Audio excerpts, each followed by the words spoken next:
সাধারণত যখন কোনো মেডিকেল ডায়াগনোসিসের কথা আসে, মানে ধরুন সেখানে একটা অদ্ভুত রকমের নিশ্চয়তা থাকে, অনেকটা ইঞ্জিনিয়ারিংয়ের মতো। হ্যাঁ, অনেকটা সেরকমই। ধরুন কারো হাত ভেঙে গেল, এক্স-রে রিপোর্টে সেই ভাঙা হাড়ের সাদা দাগটা কিন্তু একদম পরিষ্কার দেখা যায়।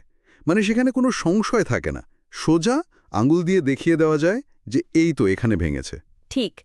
ব্যাপারটা একেবারে বাইনারি, মানে হয় হাড় ভেঙেছে নয়তো ভাঙেনি। মাঝখানে কোনো ধূসর এলাকা নেই। একদম তাই। আর এই ধরনের পরিষ্কার এবং সরাসরি উত্তরের মধ্যে এক ধরনের স্বস্তিও থাকে, তাই না? মানুষের মস্তিষ্ক তো সবসময় জিনিসগুলোকে চোখের সামনে দেখতে চায় বা নির্দিষ্ট ছকে ফেলতে চায়। হ্যাঁ, কিন্তু যখনই আমরা ফাইন্যান্সিয়াল অ্যাকাউন্টিং এবং কর্পোরেট রিপোর্টিংয়ের জগতে প্রবেশ করি, সেখানে তো অন্য নিয়ম। ঠিক, বিশেষ করে গ্রুপ অ্যাকাউন্টিংয়ের ক্ষেত্রে, তখন মনে হয় যেন সেই এক্স-রে মেশিনটা হঠাৎ করে বিকল হয়ে গেছে। মানে এমন এক ডায়াগনস্টিক ল্যান্ডস্কেপ তৈরি হয় যা সত্যি ভীষণ ঘোলাটে। মনে হয় যেন অনেকগুলো স্তর একসাথে মিলে একটা বিশাল গোলকধাঁধা তৈরি করেছে। একদম। আর আজকের এই গভীর বিশ্লেষণে আমরা ঠিক সেই ঘোলাটে জগৎটাকেই পরিষ্কার করার চেষ্টা করব। আমাদের আলোচনার ভিত্তি হল ICAB ২৪ সালের ফিনান্সিয়াল অ্যাকাউন্টিং অ্যান্ড রিপোর্টিং বইয়ের ১৫তম অধ্যায়। হ্যাঁ, মানে গ্রুপ স্টেটমেন্ট অফ ক্যাশ ফ্লোজের অত্যন্ত গুরুত্বপূর্ণ একটা অংশ, অ্যাসোসিয়েটস এবং জয়েন্ট ভেঞ্চার্স। ঠিক। আমাদের প্রধান লক্ষ্য হল চার্টার অ্যাকাউন্টেন্সি বা CA শিক্ষার্থীদের জন্য প্রতিটি কনসেপ্টের পেছনের আসল যুক্তি এবং উদ্দেশ্যটা বিস্তারিতভাবে তুলে ধরা, যাতে শুধু সূত্র মুখস্থ না করে বিষয়ের একেবারে গভীরে পৌঁছানো যায়। এটি একটি অত্যন্ত জরুরি লক্ষ্য, কারণ অ্যাকাউন্টিংয়ে কেবল মুখস্থবিদ্যা প্রয়োগ করে তো খুব বেশি দূর এগোনো যায় না। পেশাদার জীবনে বা পরীক্ষার হলে পেছনের মূল লজিকটা বুঝতে পারলেই কেবল যে কোনো জটিল সমস্যার সমাধান করা সম্ভব। আলোচনার একেবারে শুরুতেই আমার একটা খটকা লাগছে, মানে নগদ প্রবাহ বা ক্যাশ ফ্লোর সাধারণ হিসাব তো খুবই সহজ হওয়ার কথা, তাই না? হ্যাঁ, কত টাকা এলো আর কত টাকা গেল। ঠিক। কিন্তু ব্যালেন্স শিটে যখন এই অ্যাসোসিয়েটস এবং জয়েন্ট ভেঞ্চার চলে আসে, তখন এই সহজ হিসাবটা এত জটিল হয়ে যায় কেন? এই জটিলতার শেকড়ে যাওয়ার আগে আমাদের বুঝতে হবে অ্যাসোসিয়েটস আসলে কি। অ্যাকাউন্টিংয়ের ভাষায় যদি কোনো কোম্পানির ২০ থেকে ৫০% শেয়ার হোল্ডিং থাকে, আচ্ছা। তবে ধরে নেওয়া হয় যে ওই কোম্পানির ওপর একটি সিগনিফিক্যান্ট ইনফ্লুয়েন্স বা উল্লেখযোগ্য প্রভাব রয়েছে। এটি সাবসিডিয়ারি নয়, কারণ সম্পূর্ণ নিয়ন্ত্রণ নেই। আবার এটি কোনো সাধারণ বিনিয়োগও নয়, কারণ পরিচালনায় প্রভাব খাটানো যাচ্ছে। আচ্ছা, বুঝতে পেরেছি। এই বিশেষ পরিস্থিতির জন্যই মূলত ইকুইটি মেথড বা ইকুইটি পদ্ধতির জন্ম। একটু থামাই আপনাকে এখানে। ক্যাশ ফ্লোর হিসাবে যাওয়ার আগে এই ইকুইটি মেথড বা অ্যাসোসিয়েট প্রফিটকে প্রফিট অ্যান্ড লসে দেখানোর আদৌ দরকার কি ছিল? খুব ভালো প্রশ্ন।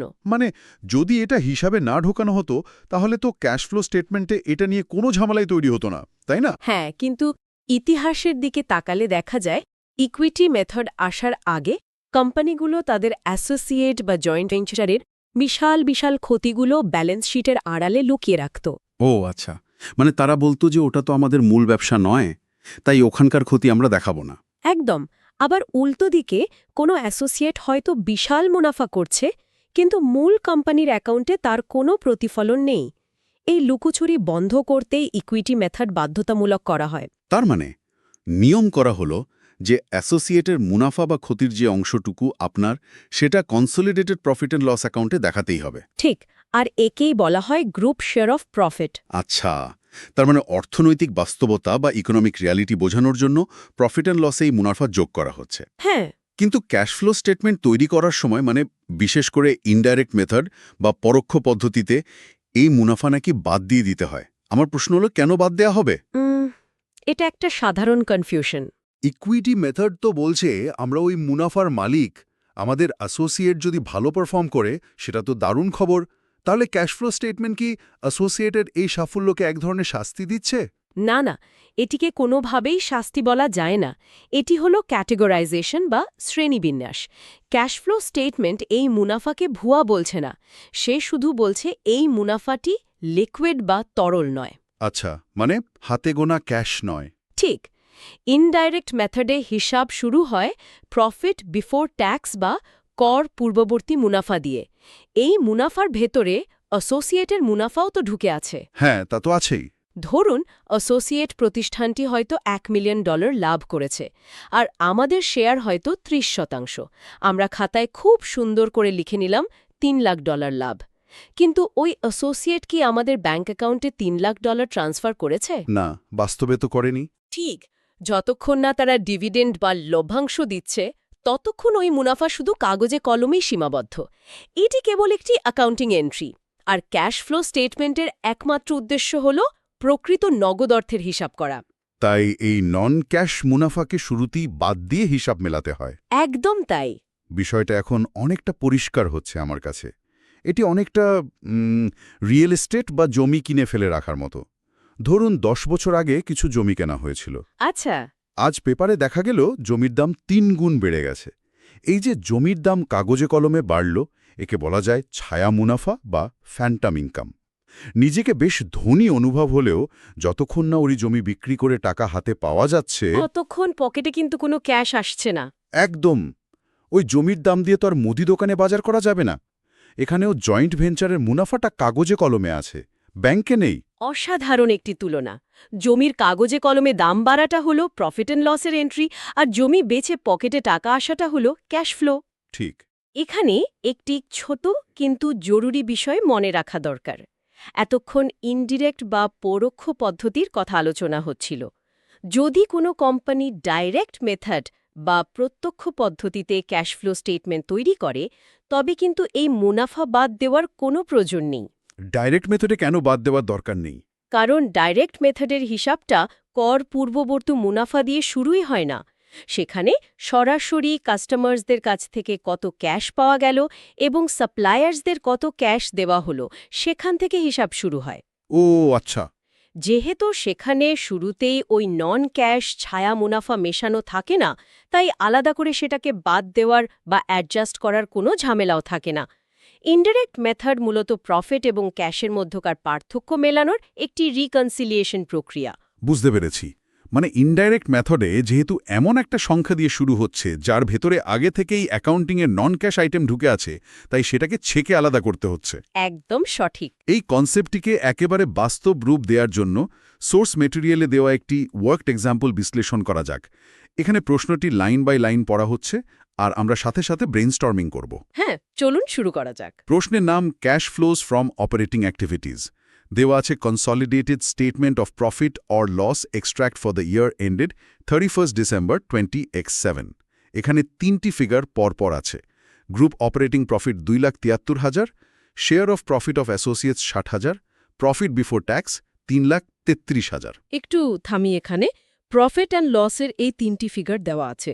আমাদের তো শুধু প্রফিট বিফোর ট্যাক্স নিয়ে কাজ করলেই হয়, তাই না? হ্যাঁ, কারণ ইনডাইরেক্ট মেথডে আমাদের স্টার্টিং পয়েন্টটাই হয় প্রফিট বিফোর ট্যাক্স দিয়ে। ঠিক। বাকি দুটো ফিগার দেওয়া হয়েছে মূলত স্টুডেন্টদের এটা বোঝানোর জন্য যে প্রফিট বিফোর ট্যাক্স 3,33,000-এর ভেতরে ওই 60,000 অ্যাসোসিয়েট প্রফিট আগে থেকেই যুক্ত হয়ে আছে। আচ্ছা, এরপর প্রশ্নে আরও আছে ইনকাম ট্যাক্স এক্সপেন্স ব্র্যাকেটে 63,000 এবং প্রফিট ফর দি ইয়ার 2,70,000। পাশাপাশি ব্যালেন্স শিট বা কনসলিডেটেড স্টেটমেন্ট অফ ফাইন্যান্সিয়াল পজিশনের এক্সট্র্যাক্ট দেওয়া আছে। রাইট। ইনভেন্টরিজ 20x7-এ 8,67,000 আর 20x6-এ 6,94,000। রিসিভেবলস 20x7-এ 13,29,000 আর 20x6-এ 12,18,000। এই ডেটাগুলো দিয়ে এখন হিসাবটা শুরু করতে হবে। হিসাব শুরু করার আগে আমাদের লক্ষ্য বা গোল নির্ধারণ করা অত্যন্ত জরুরি। এখানে আমাদের লক্ষ্য হল পরোক্ষ পদ্ধতিতে কার্যক্রম থেকে সৃষ্ট নগদ অর্থ বা ক্যাশ জেনারেটেড ফ্রম অপারেশনস বের করা। তাহলে শুরু করা যাক। আমাদের প্রফিট বিফোর ট্যাক্স বা স্টার্টিং পয়েন্ট হল 3,33,000। হ্যাঁ, কিন্তু একটু আগেই আলোচনা হলো যে এই পুরো 3,33,000 টাকা নগদ অর্থ নয়। এর ভিতরে অ্যাসোসিয়েটের ওই 60,000 ছায়া মুনাফা লুকিয়ে আছে। ঠিক ধরেছেন। সুতরাং আমাদের প্রথম কাজ হল এই ফ্যান্টম ইনকামকে ছেঁকে বের করে দেওয়া। 3,33,000 থেকে 60,000 বিয়োগ করলে থাকে 2,73,000। এই 2,73,000 হল আমাদের কোর অপারেটিং প্রফিট। একদম সঠিক বিশ্লেষণ। এটি হলো আমাদের অ্যাডজাস্টেড অপারেটিং প্রফিট। এবার আমাদের ব্যালেন্স শিটের ওয়ার্কিং ক্যাপিটাল বা চলতি মূলধনের পরিবর্তনগুলো নিয়ে কাজ করতে হবে, মানে রিসিভেবলস এবং ইনভেন্টরির পরিবর্তন। আচ্ছা, এখানে কেবল বাড়লে বিয়োগ কমলে যোগ এমন মুখস্থ সূত্র প্রয়োগ না করে এর পেছনের যুক্তিটা বুঝতে হবে। আমি যুক্তিটা দাঁড় করানোর চেষ্টা করছি। প্রথমে রিসিভেবলস বা দেনাদারের দিকে তাকানো যাক।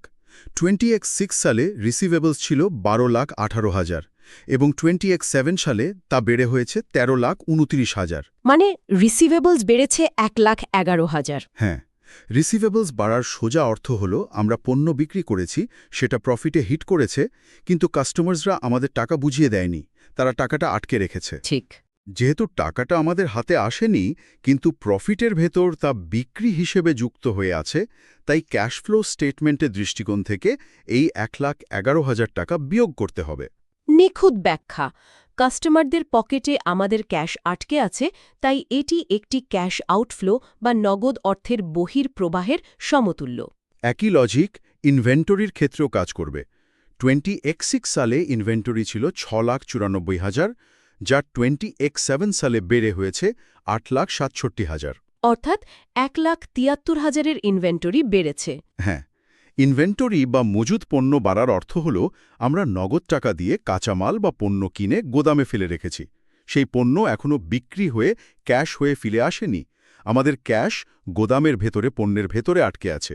একদম, এটিও একটি ক্যাশ আউটফ্লো। সুতরাং এই 1,73,000ও বিয়োগ করতে হবে। তাহলে এবার সবগুলো ডাটা একসাথে করে চূড়ান্ত ফলাফলটি বের করা যাক। হ্যাঁ, বলুন। শুরুতে আমাদের অ্যাডজাস্টেড প্রফিট ছিল 2,73,000। সেখান থেকে রিসিভেবলস বৃদ্ধির কারণে আটকে যাওয়া ক্যাশ 1,11,000 বিয়োগ করা হলো। এরপর ইনভেন্টরি বৃদ্ধির কারণে আটকে যাওয়া ক্যাশ 1,73,000ও বিয়োগ করা হলো। আচ্ছা, চূড়ান্ত হিসাবটি দাঁড়াচ্ছে 2,73,000 মাইনাস 1,11,000 মাইনাস 1,73,000। ফলাফল হল ব্র্যাকেটে 11,000 বা নেগেটিভ 11,000। আর এখানেই লুকিয়ে আছে ফাইন্যান্সিয়াল অ্যাকাউন্টিংয়ের সবচেয়ে বড় আহা মোমেন্ট। এই নেগেটিভ 11,000কে বলা হয় ক্যাশ অ্যাবজর্বড বাই অপারেশনস বা কার্যক্রম দ্বারা শোষিত নগদ অর্থ। এটা সত্যি একটা ধাক্কা দেওয়ার মতো বিষয়। মানে কোম্পানির প্রফিট অ্যান্ড লস স্টেটমেন্ট বলছে তাদের প্রফিট ফর দ্য ইয়ার 2,70,000। হ্যাঁ, শেয়ারহোল্ডাররা তো এই বিশাল লাভের অঙ্ক দেখে ভাববে কোম্পানি দারুণ চলছে, কিন্তু পর্দার আড়ালে ক্যাশ ফ্লো স্টেটমেন্ট বলছে ব্যবসা পরিচালনায় কোনো ক্যাশ আসেইনি, উল্টো 11,000 ক্যাশ বেরিয়ে গেছে। কাগজে কলমে বিশাল মুনাফা থাকলেও দিন শেষে কোম্পানির ক্যাশ ফ্লো নেগেটিভ হতে পারে। ঠিক এই কারণে সিএ অধ্যয়নের ক্ষেত্রে এই কনসেপ্টগুলো এত গভীরভাবে বোঝা প্রয়োজন। শুধু প্রফিট অ্যান্ড লস দেখে কোনো কোম্পানির স্বাস্থ্য নির্ধারণ করা যায় না। অনেক সময় দেখা যায় কোম্পানি বিশাল মুনাফা দেখাচ্ছে, কিন্তু তাদের ক্যাশ ফ্লো নেগেটিভ থাকার কারণে তারা কর্মীদের বেতন দিতে পারছে না বা ঋণ খেলাপি হয়ে যাচ্ছে। দারুণ। এবার আলোচনার দ্বিতীয় অংশে প্রবেশ করা যাক। এতক্ষণ জানা গেল যে অ্যাসোসিয়েট বা জয়েন্ট ভেঞ্চারের মুনাফার অংশটি হল ছায়া মুনাফা, তাই সেটাকে আমরা ক্যাশ ফ্লো থেকে বাদ দিই। ঠিক। কিন্তু অ্যাসোসিয়েটে তো আর শুধু শুধু বিনিয়োগ করা হয়নি। আমাদের আসল পেচেক বা সত্যিকারের পাওনা তো লভ্যাংশ বা ডিভিডেন্ড। এই প্রাপ্ত লভ্যাংশ বা ডিভিডেন্ডস রিসিভডের সাথে ক্যাশ ফ্লো স্টেটমেন্টের সম্পর্ক কি? অ্যাসোসিয়েট বা জয়েন্ট ভেঞ্চার থেকে প্রাপ্ত লভ্যাংশ হল কোম্পানির জন্য প্রকৃত নগদ অর্থের আগমন। এটি সত্যিকারের ক্যাশ যা কোম্পানির ব্যাংক অ্যাকাউন্টে জমা হয়। আচ্ছা। ক্যাশ ফ্লো স্টেটমেন্ট তৈরি করার সময় এই লভ্যাংশ প্রাপ্তিকে অপারেটিং অ্যাক্টিভিটিজে না দেখিয়ে বিনিয়োগ কার্যক্রম থেকে নগদ প্রবাহ বা ক্যাশ ফ্লোজ ফ্রম ইনভেস্টিং অ্যাক্টিভিটিজে একটি আলাদা লাইন আইটেম হিসেবে দেখাতে হয়, কারণ অ্যাসোসিয়েট একটি বিনিয়োগ। এখানে একটা বড় সমস্যা আছে আমার মতে। মুনাফার অংশ যদি ছায়া মুনাফা হয় আর লভ্যাংশ যদি আসল পেচেক হয়, তবে অডিট করার সময় বা পরীক্ষার হলে এই লভ্যাংশ খুঁজে পাওয়া যাবে কিভাবে? মানে কেন পাওয়া যাবে না? কারণ কোম্পানির প্রফিট অ্যান্ড লস অ্যাকাউন্ট বা ব্যালেন্স শিটে তো সরাসরি কোথাও লেখা থাকে না যে ঠিক কত টাকা লভ্যাংশ ক্যাশ হিসেবে পাওয়া গেছে। সেখানে শুধু প্রফিটের শেয়ারটা দেওয়া থাকে। তাহলে এই আসল ক্যাশ লভ্যাংশটা কোথা থেকে বেরিয়ে আসবে? এটা একটি ক্লাসিক সমস্যা এবং এর সমাধান লুকিয়ে আছে ডাবল এন্ট্রি বুককিপিংয়ের একেবারে বেসিক একটা টুলের মধ্যে। সরাসরি লভ্যাংশের পরিমাণ দেওয়া না থাকলে একটি টি অ্যাকাউন্ট বা লেজার তৈরি করতে হয়। আচ্ছা, টি অ্যাকাউন্ট। হ্যাঁ, এই লেজারটির নাম হবে ইনভেস্টমেন্টস ইন জয়েন্ট ভেঞ্চার্স বা ইনভেস্টমেন্টস ইন অ্যাসোসিয়েটস। এই টি অ্যাকাউন্টের ব্যালেন্সিং ফিগার বা উদ্বৃত্ত অংশ থেকেই বের হয়ে আসবে ঠিক কত টাকা নগদ লভ্যাংশ হিসেবে পাওয়া গেছে। এই ব্যাপারটা পুরোপুরি পরিষ্কার করার জন্য সোর্স মেটেরিয়ালে দেওয়া ইন্টারঅ্যাক্টিভ কোয়েশ্চেন 3 ডিপ ডাইভটা সলভ করা যাক। হ্যাঁ, অবশ্যই। এখানে প্রশ্নটা লাইন বাই লাইন পড়া হচ্ছে। Calculate the dividend received from joint ventures during 20X7। Complete the T account below. আচ্ছা, এখানে কনসলিডেটেড স্টেটমেন্ট অফ প্রফিট ও লসের একটা এক্সট্র্যাক্ট দেওয়া আছে 20X7 এর জন্য। Group operating profit 1 lakh, share of profit of joint venture 20,000, profit before tax 1,20,000, income tax expense ব্র্যাকেটে 50,000, প্রফিট ফর দ্য ইয়ার 70,000। আর ব্যালেন্স শিটের অংশটা? হ্যাঁ, আর কনসলিডেটেড স্টেটমেন্ট অফ ফিনান্সিয়াল পজিশনের এক্সট্র্যাক্ট দেওয়া আছে। Investment in joint ventures 20X7 সালে 1,84,000 এবং 20X6 সালে 1,76,000। আমাদের বের করতে হবে ক্যাশ লভ্যাংশের পরিমাণ। এখানে তো অনেকগুলো ফিগার আছে, group operating profit, profit before tax, এগুলো দিয়ে কি আগের অঙ্কের মতো রিকনসিলিয়েশন করতে হবে? না না, এখানে আমাদের লক্ষ্য সম্পূর্ণ ভিন্ন। আমাদের লক্ষ্য হল শুধুমাত্র জয়েন্ট ভেঞ্চার থেকে প্রাপ্ত নগদ লভ্যাংশ বের করা। তাই গ্রুপ অপারেটিং প্রফিট বা প্রফিট বিফোর ট্যাক্সের মতো ফিগারগুলো এখানে ডিস্ট্র্যাক্টর বা মনোযোগ ঘোরানোর জন্য দেওয়া হয়েছে। ও আচ্ছা, মানে কনফিউজ করার জন্য। ঠিক, এগুলো আমাদের কোনো কাজেই আসবে না। আমাদের মনোযোগ দিতে হবে শুধু জয়েন্ট ভেঞ্চার সম্পর্কিত ডাটাগুলোর দিকে। আচ্ছা, লক্ষ্য পরিষ্কার। তাহলে আমাদের হাতে আছে জয়েন্ট ভেঞ্চারের মুনাফার অংশ 20,000, আর বিনিয়োগের ওপেনিং ব্যালেন্স 1,76,000 এবং ক্লোজিং ব্যালেন্স 1,84,000। এই ডাটাগুলো দিয়ে মনে মনে একটি লেজার বা টি অ্যাকাউন্ট তৈরি করা যাক। একদম, ডাবল এন্ট্রি লজিক দিয়ে ধাপে ধাপে এগোতে হবে। ঠিক আছে। 20X6 সালের ওপেনিং ব্যালেন্স হল 1,76,000। যেহেতু বিনিয়োগ একটি অ্যাসেট বা সম্পদ, আর সম্পদের ব্যালেন্স সবসময় ডেবিট দিয়ে শুরু হয়, তাই এই 1,76,000 টি অ্যাকাউন্টের ডেবিট দিকে বসবে। ঠিক। এরপর 12 বছরে জয়েন্ট ভেঞ্চার মুনাফা করেছে এবং আমাদের শেয়ার হলো 20,000। ইকুইটি মেথডের নিয়ম অনুযায়ী যখন জয়েন্ট ভেঞ্চার মুনাফা করে তখন আমাদের সেই বিনিয়োগের মূল্য বেড়ে যায়। অ্যাসেটের ভ্যালু বাড়লে সেটি ডেবিট হয়, তাই এই 20,000ও ডেবিট দিকে বসবে। একদম নিখুঁত লজিক। মুনাফা যোগ হলো 20,000। দুটি মিলিয়ে আমাদের মোট বিনিয়োগের পরিমাণ হওয়া উচিত ছিল 1,96,000। এটা আমার ডেবিট দিকের লজিক্যাল হিসাব। হ্যাঁ, কিন্তু প্রশ্ন বলছে 20X7 এর ক্লোজিং ব্যালেন্স হল 1,84,000। অর্থাৎ বছর শেষে ব্যালেন্স শিটে সম্পদ দেখাচ্ছে মাত্র 1,84,000। চমৎকার। এখানেই তো আসল রহস্যটা তৈরি হচ্ছে। আমাদের হিসাব বলছে বিনিয়োগের মূল্য হওয়া উচিত 1,96,000, কিন্তু ব্যালেন্স শিট বলছে 1,84,000। মাঝখানের এই 12,000 টাকার ঘাটতি বা শর্টফল কেন হলো? কোম্পানি তো আর বাতাসে উধাও হয়ে যায়নি। বিনিয়োগের এই যে ভ্যালু কমে গেল, এর একমাত্র লজিক্যাল কারণ হতে পারে যে জয়েন্ট ভেঞ্চার ওই 12,000 টাকা আমাদের নগদ লভ্যাংশ বা ক্যাশ ডিভিডেন্ড হিসাবে দিয়ে দিয়েছে। একদম ঠিক। কোম্পানি যখন লভ্যাংশ দিয়ে দেয় তখন তার ভেতরের রিটেইনড আর্নিংস বা সম্পদের পরিমাণ কমে যায়, ফলে আমাদের বিনিয়োগের ভ্যালুও কমে আসে। অ্যাকাউন্টিংয়ের ভাষায় ডেবিট দিকের 1,96,000 এবং ক্রেডিট দিকের 1,84,000-এর মধ্যকার যে পার্থক্য বা ব্যালেন্সিং ফিগার, এই 12,000ই হল সেই নগদ অর্থ যা ক্যাশ হিসাবে মূল কোম্পানির কাছে এসেছে। একদম নিখুঁত বিশ্লেষণ। টি অ্যাকাউন্টের এই ডাবল এন্ট্রি লজিক ব্যবহার করে আমরা খুব সহজেই ফ্যান্টাম ইনকামের জগৎ থেকে বের হয়ে সত্যিকারের ক্যাশ কত পেলাম তা বের করে ফেলতে পারলাম। হ্যাঁ, এটা বেশ মজার ছিল। আর এই প্রাপ্ত লভ্যাংশ বা ডিভিডেন্ড রিসিভড 12,000 টাকা ক্যাশ ফ্লো স্টেটমেন্টের ইনভেস্টিং অ্যাক্টিভিটিজে ক্যাশ ইনফ্লো বা নগদ অর্থের আগমন হিসাবে দেখানো হবে। এই আলোচনার শেষ ধাপে এসে সোর্স মেটেরিয়ালে আরেকটি ছোট কিন্তু গুরুত্বপূর্ণ পয়েন্ট আছে, acquisition of associates and joint ventures বা নতুন জয়েন্ট ভেঞ্চার বা অ্যাসোসিয়েট কেনা। হ্যাঁ, মূল ধারণাটা হলো যদি কোনো কোম্পানি নগদ অর্থ বা ক্যাশ দিয়ে নতুন কোনো অ্যাসোসিয়েট বা জয়েন্ট ভেঞ্চার কেনে, তবে সেই অর্থ প্রদানকে ক্যাশ ফ্লোজ ফ্রম ইনভেস্টিং অ্যাক্টিভিটিজে ক্যাশ আউটফ্লো বা নগদ অর্থের নির্গমন হিসেবে দেখাতে হবে। এর সাথে তো আগের অংশের খুব সুন্দর একটা লজিক্যাল চক্র তৈরি হচ্ছে। যখন কোনো জয়েন্ট ভেঞ্চার কেনা হয় তখন ক্যাশ চলে যায়, তাই সেটি ইনভেস্টিং অ্যাক্টিভিটিজে আউটফ্লো হিসেবে বসে। ঠিক। এরপর যখন সেই জয়েন্ট ভেঞ্চার মুনাফা করে তখন সেটা প্রফিট অ্যান্ড লসে দেখানো হলেও ক্যাশ ফ্লো থেকে বাদ দেওয়া হয়, কারণ সেটা ছায়া মুনাফা। কিন্তু চূড়ান্ত পর্যায়ে গিয়ে যখন সেই জয়েন্ট ভেঞ্চার থেকে লভ্যাংশ বা ডিভিডেন্ড পাওয়া যায়, সেটি ইনভেস্টিং অ্যাক্টিভিটিজেই আবার ইনফ্লো হিসেবে ফিরে আসে। এটি হলো বিনিয়োগের একটি সম্পূর্ণ সাইকেল। চমৎকারভাবে সামারাইজ করেছেন আপনি। এটাই হলো ফাইন্যান্সিয়াল রিপোর্টিংয়ের সৌন্দর্য। সবকিছুই একটি নির্দিষ্ট যৌক্তিক সাইকেল মেনে চলে। আর সত্যি অনেকগুলো ভারী এবং জটিল বিষয়কে একেবারে লজিক দিয়ে বিশ্লেষণ করা হলো। শেষ করার আগে পুরো আলোচনার একটা ছোট্ট সারাংশ যদি টানা যায়। অবশ্যই আজকের আলোচনার মূল টেকঅ্যাওয়ে হলো ৩টি। আচ্ছা। ১. ইনডাইরেক্ট বা পরোক্ষ পদ্ধতিতে ক্যাশ ফ্লো তৈরির সময় অ্যাসোসিয়েট বা জয়েন্ট ভেঞ্চারের নন ক্যাশ মুনাফাকে অবশ্যই প্রফিট বিফোর ট্যাক্স থেকে বাদ দিতে হবে, কারণ তা প্রকৃত ক্যাশ নয়। ঠিক। ২. প্রফিট অ্যান্ড লসে সরাসরি ক্যাশ লভ্যাংশের পরিমাণ দেওয়া থাকে না, তাই টি অ্যাকাউন্টের মাধ্যমে ওপেনিং ব্যালেন্স ও প্রফিট শেয়ারের সাথে ক্লোজিং ব্যালেন্সের পার্থক্য বের করে ব্যালেন্সিং ফিগার হিসেবে প্রকৃত লভ্যাংশ বের করতে হয়। হ্যাঁ। এবং ৩. নতুন বিনিয়োগ কেনা এবং সেই বিনিয়োগ থেকে লভ্যাংশ পাওয়া উভয়কেই ইনভেস্টিং অ্যাক্টিভিটিজে যথাক্রমে আউটফ্লো এবং ইনফ্লো হিসেবে দেখাতে হয়। একজন চার্টার্ড অ্যাকাউন্ট্যান্টের জন্য এই বিষয়গুলো শুধু ছকে ফেলে অঙ্ক মেলানোর বিষয় নয়।